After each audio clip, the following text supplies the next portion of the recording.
Haleluya. Puji Tuhan, kembali lagi oleh karena kasih karunia Tuhan, kita diberikan kesempatan untuk mendengar renungan firman Allah pada podcast Susanim hari ini. Untuk itu, saudara yang dikasihi Tuhan, kita akan melihat Alkitab kita di dalam Yakobus pasal yang ketiga, ayat yang kelima, dan seterusnya. Demikian firman Allah. Demikian juga lidah, walaupun suatu anggota kecil dari tubuh, namun dapat memegahkan perkara-perkara yang besar. Lihatlah betapapun kecilnya api, ia dapat membakar hutan yang besar. Lidah pun adalah api. Ia merupakan suatu dunia kejahatan dan mengambil tempat di antara anggota-anggota tubuh kita sebagai sesuatu yang dapat menodai seluruh tubuh dan menyalakan roda kehidupan kita, sedang ia sendiri dinyalakan oleh api neraka. Semua jenis binatang liar, burung-burung, serta binatang-binatang menjalar dan binatang-binatang laut dapat dijinakkan dan telah dijinakkan oleh sifat manusia. Tetapi tidak seorang pun yang berkuasa menjinakkan lidah. Ia adalah sesuatu yang buas, yang tak terkuasai, dan penuh racun yang mematikan.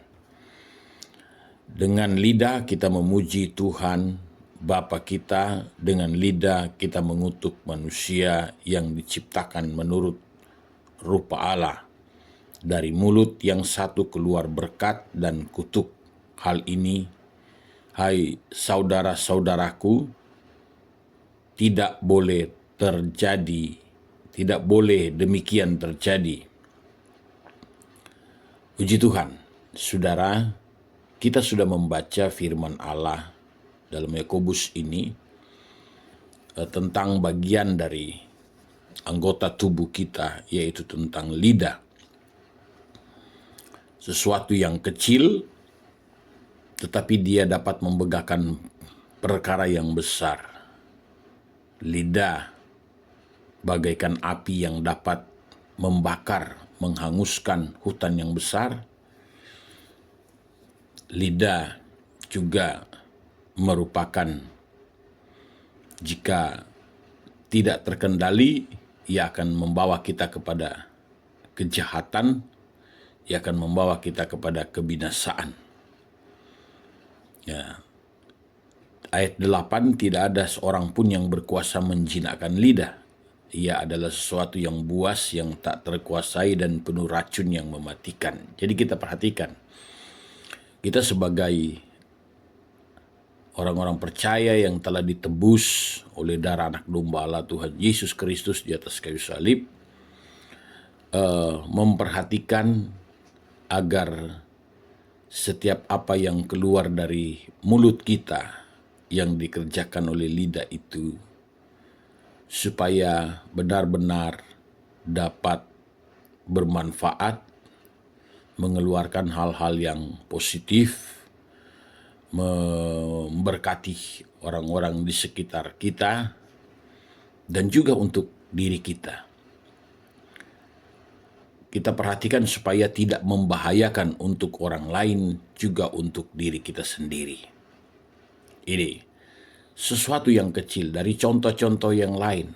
Kalau kita mau bandingkan dengan Tuhan mempercayakan beberapa talenta kepada beberapa orang, ya, Tuhan mempercayakan ada yang 5 talenta, ada yang 1 talenta.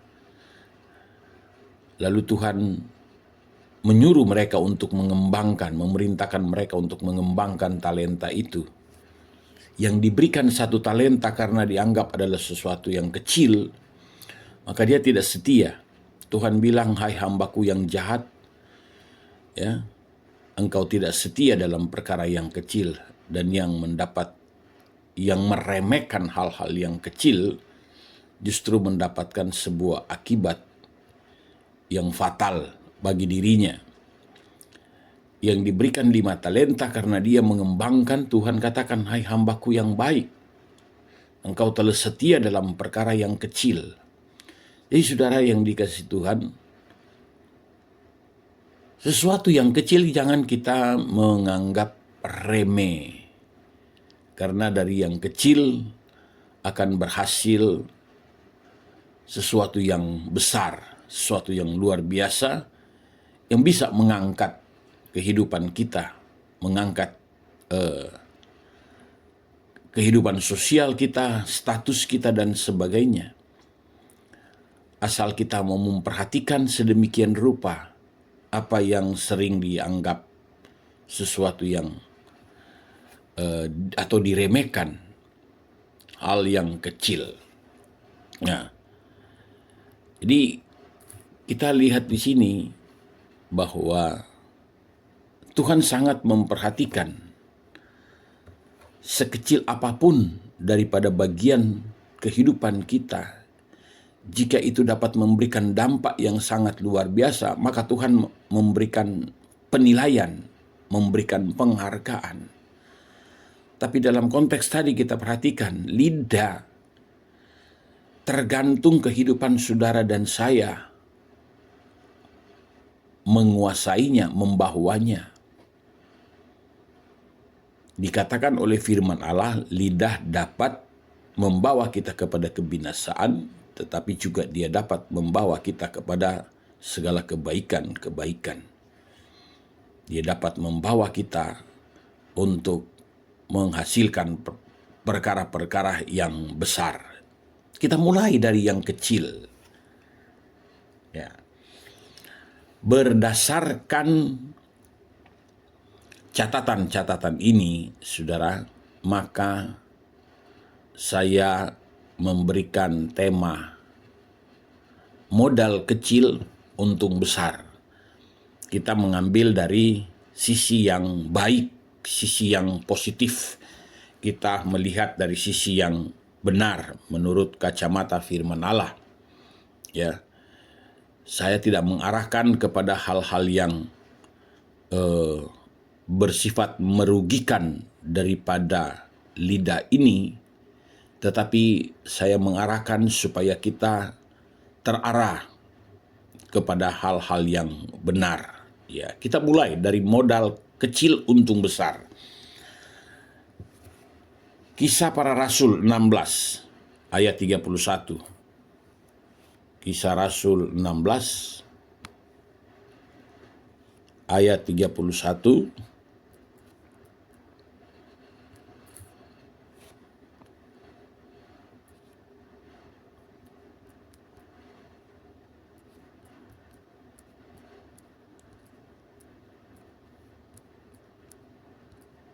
Ya.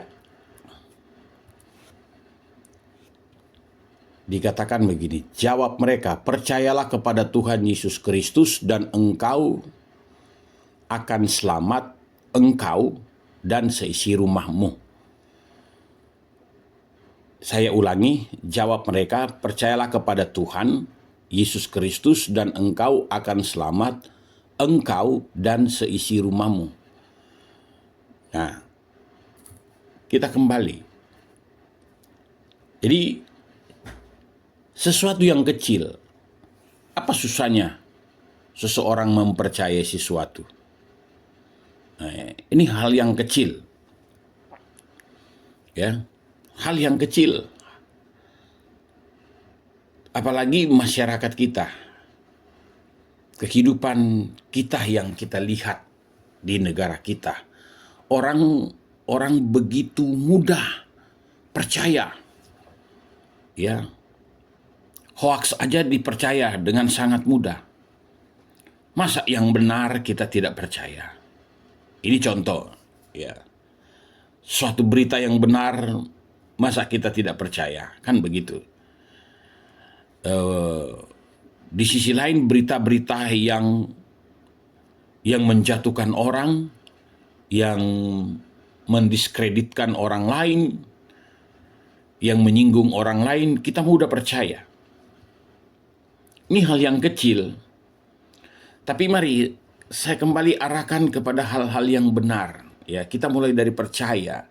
Dalam kasus tadi, Kisah Rasul 16 ayat 31, ya, jika engkau percaya kepada Tuhan, nah, konsekuensinya apa?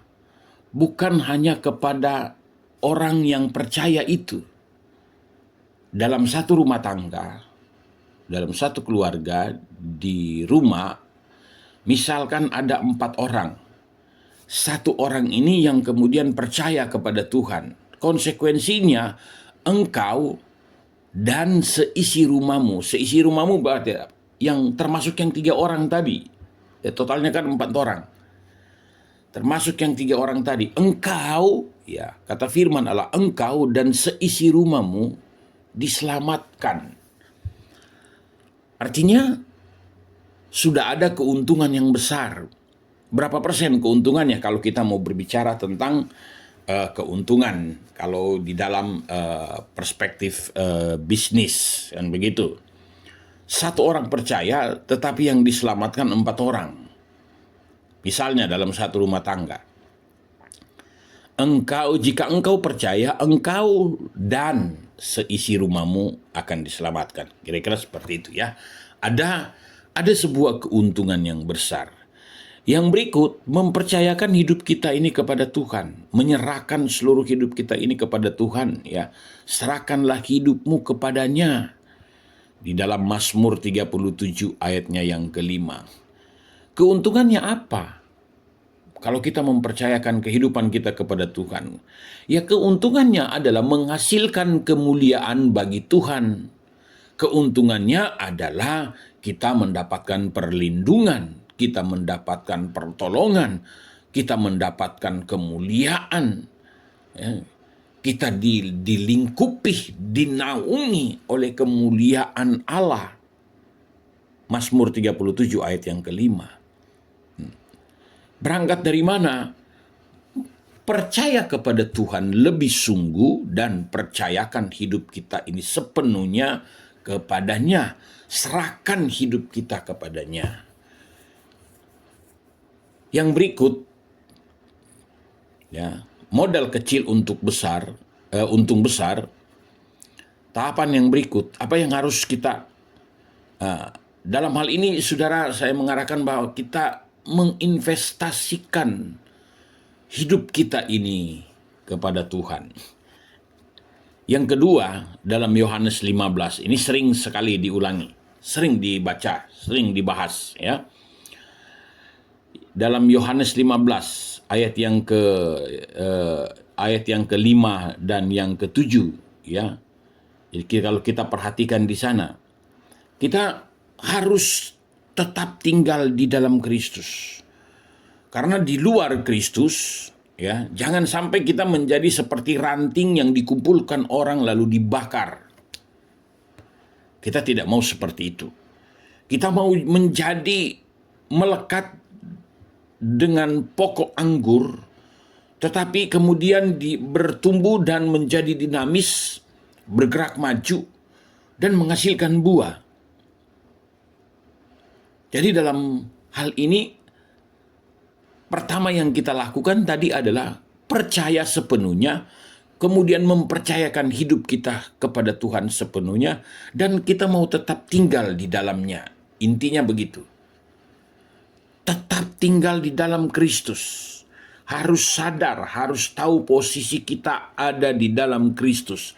Kalau kita melenceng, kalau kita coba-coba keluar, maka kita akan menerima akibatnya. Ya, seperti kita tidak bisa menguasai lidah ini, kemudian merugikan orang-orang di sekitar kita. Seperti lidah yang bagaikan api yang dapat menghanguskan hutan yang besar. Kira-kira seperti itu. Kalau kita tinggal di luar Kristus, maka kita bagaikan ranting yang kering karena tidak berbuah, tidak menghasilkan buah, karena tidak dinamis, tidak mau bergerak, tidak mau bertumbuh, ya, tidak mau melibatkan diri kita di dalam kegiatan-kegiatan kerohanian. Maka kita akan mendapatkan konsekuensi yang dapat merugikan kita. Ya. Yohanes 15 ayat 5 dan 7 kalau kita baca di sana ya. Kemudian di dalam ayatnya yang ketujuh, kalau kita tetap tinggal dalam Kristus, maka kehidupan primer dan rohani kita akan tercukupi. Ya. Ditekankan di sana, minta apa yang kita inginkan kepada Tuhan. Tetapi kalau kita mau tetap tinggal dalam Kristus, nah, kita minta, maka semua yang kita minta akan tercukupi. Nah, Tuhan pernah mengajarkan ajaran doa Bapa kami.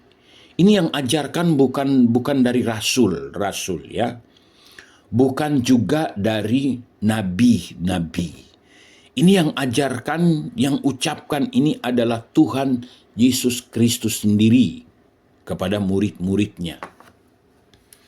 Dan dalam konteks kekristenan masa kini adalah kepada kehidupan saudara dan saya. Loh, yang empunya kerajaan surga mengajarkan memberikan doa. Mengajarkan kalau engkau mau berdoa, berdoalah demikian. Ya, baru kemudian diajarkan doa Bapa kami. Nah, saudara, doa ini mari kita tanamkan, mari kita ucapkan berulang kali. Mari kita naikkan doa ini. Doa ini sangat luar biasa. Kalau kita mau mengucapkan dengan keyakinan bahwa benar-benar doa ini datang doa dari kerajaan Allah itu sendiri, kerajaan surga. Bukan doa ciptaan dari pramuka, ya, dari pencetak-percetakan di pramuka. Bukan doa diambil dari buku karangan ini, karangan itu, toko-toko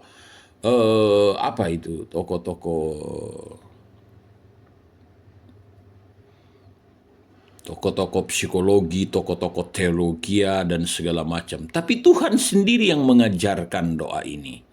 Ya, jadilah kehendakmu di bumi seperti di surga, misalnya contoh. Nah, coba kalau kita mendalami, kita memahami ayat ini ya, perkataan-perkataan ini. Kita dalami. Kan sesuatu yang sangat luar biasa.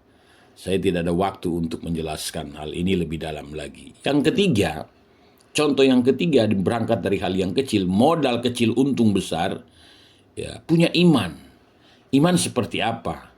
Matius 13 ayat 32, miliki iman sebesar biji sesawi, bagian yang terkecil namun akan berdampak besar dan bermanfaat, mendatangkan keuntungan yang besar. Ya. Apa keuntungannya? Banyak, saudara, dijelaskan di dalam Matius 13, ada di dalam Lukas pasal 17 juga. Ya, dampaknya ketika kita memiliki iman sebesar biji sesawi, Tuhan katakan apa? Engkau berkata kepada gunung ini, tercampaklah, pindah, maka gunung itu akan pindah. Nah, itu kan keuntungannya. Artinya apa? Kita akan, ketika kita memiliki iman sebesar biji sesawi, kekuatan iman itu, kuasa. Ya, kekuasa daripada iman itu, saudara, akan menghasilkan dengan mudahnya persoalan hidup kita ini terselesaikan. Apapun persoalan hidup kita, masalah kita, dengan iman sebesar biji sesawi itu sekejap Tuhan campur tangan, Tuhan menolong, dan itu lenyap daripada kehidupan kita. Kemudian manfaatnya apa?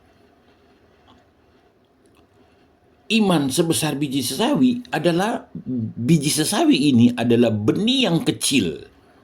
Ya. Benih yang paling kecil.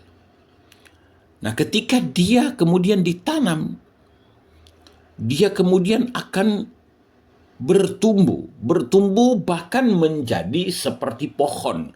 Kata firman Allah, dia akan menjadi seperti pohon yang keras, kemudian menghasilkan dedaunan, ranting-ranting. Manfaatnya apa? Burung-burung di udara datang bertengker ke sana, akhirnya tempat itu, pohon biji sesawi ini dari yang terkecil akan memberikan dampak yang bermanfaat bagi burung-burung di udara. Burung-burung di udara akan bertengker dan bersarang di sana, mendapatkan naungan, perlindungan. Di sana burung-burung merasa aman dan nyaman dan sebagainya. Kemudian dalam Lukas 17, kalau kita punya iman sebesar biji sesawi saja, segala persoalan hidup akan terselesaikan. Ya, jadi kita berangkat daripada hal yang kecil, ya.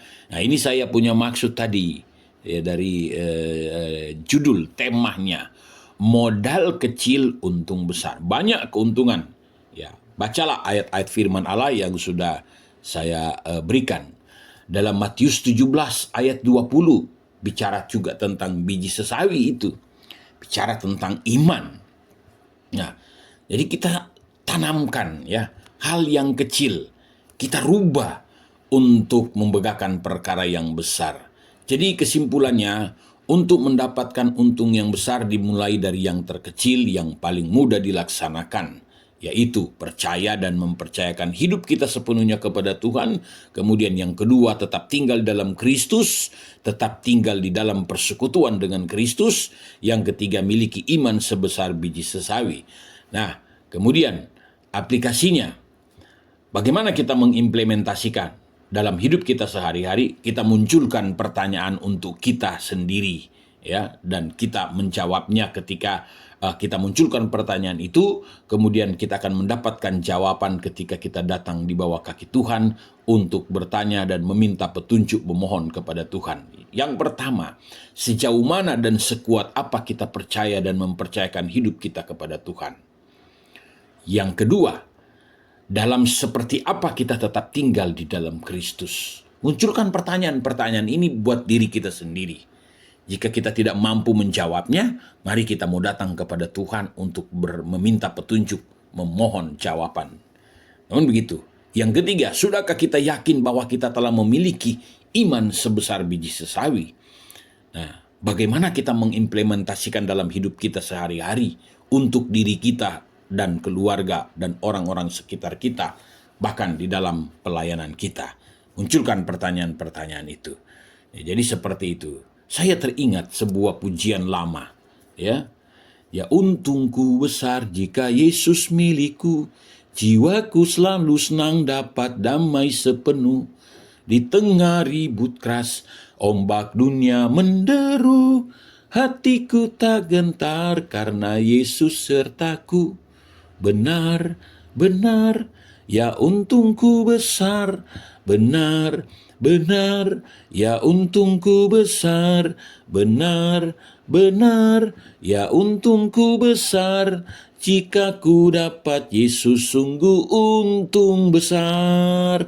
Modal kecil, untung besar. Tuhan Yesus memberkati. Kita berdoa.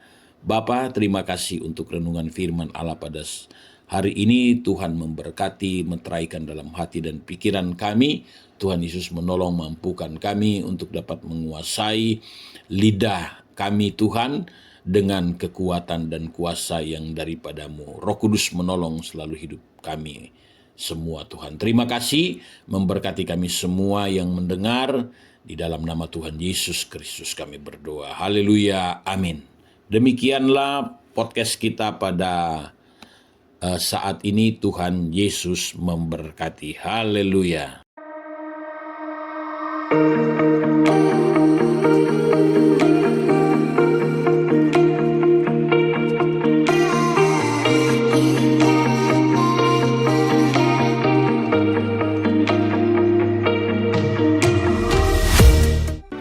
Gerejaku adalah rumahku,